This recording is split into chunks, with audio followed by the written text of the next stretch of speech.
Halo guys, kembali lagi dengan saya Ricky Fernando dari kelas 2 I Pemasaran Universitas Swadaya Gunung Jati dengan NPM 121020642. Seperti biasa guys, saya di sini ingin memaparkan materi-materi dari mata kuliah manajemen inovatif. Kalau begitu langsung saja ya dicek seperti biasa, cek videonya, ayo. Pembelajaran berbasis kompetensi. Tujuan pendidikan dan pelatihan berbasis kompetensi.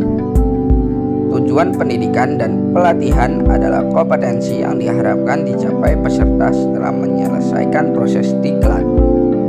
Kompetensi berbentuk kinerja atau unjuk kerja yang baik dalam bidang kehidupan atau pekerjaan. Kinerja yang baik dapat mencapai berkat kemampuan menerapkan pengetahuan, keterampilan, dan sikap perilaku. Kurikulum berbasis kompetensi.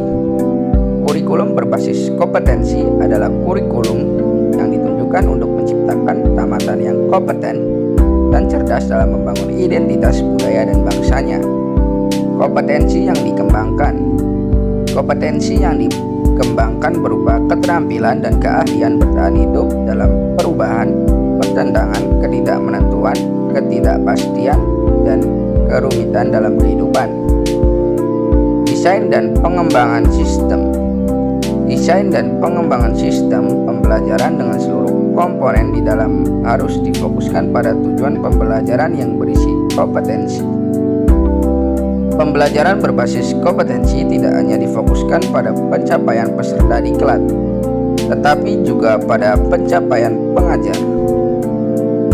Kompetensi awal dan karakteristik awal peserta didik. Pihak pertama adalah pihak yang paling berkepentingan dalam hasil pembelajaran di masa depan. Mereka adalah pihak yang perlu dibantu penyelenggara diklat untuk membangun cita-citanya. Pihak kedua adalah penyelenggara diklat, di dalamnya termasuk pengajar dan pengelola satuan pendidikan. Pihak ketiga yaitu pengguna lulusan.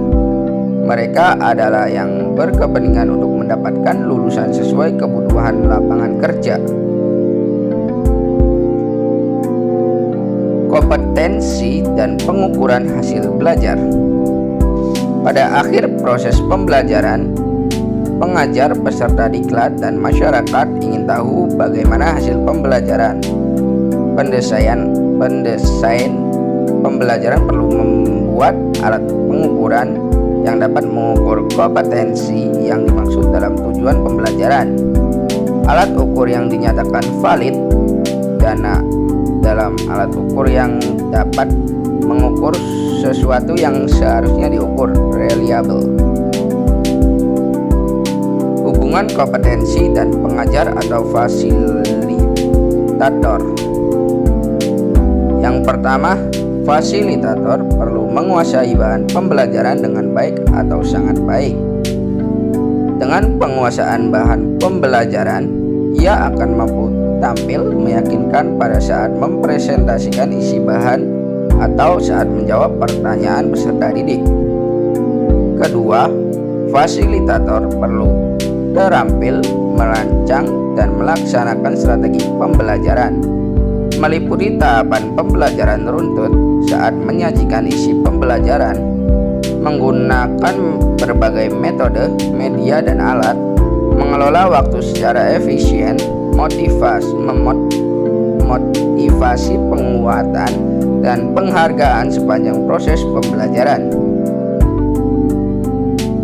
Ketiga, fasilitator perlu mampu menggunakan sumber belajar yang tersedia di perpustakaan, peralatan laboratorium, ruang pembelajaran, dan mampu menciptakan sendiri sumber pembelajaran lain jika sumber belajar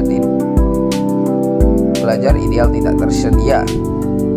Keempat, fasilitator mampu merancang dan menggunakan alat pengukuran yang baik sesuai kompetensi dalam tujuan pembelajaran.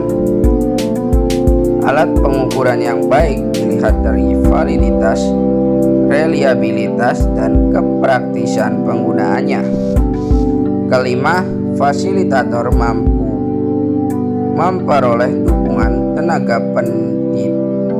kependidikan dan pengelolaan satuan pendidikan di tempat kerja.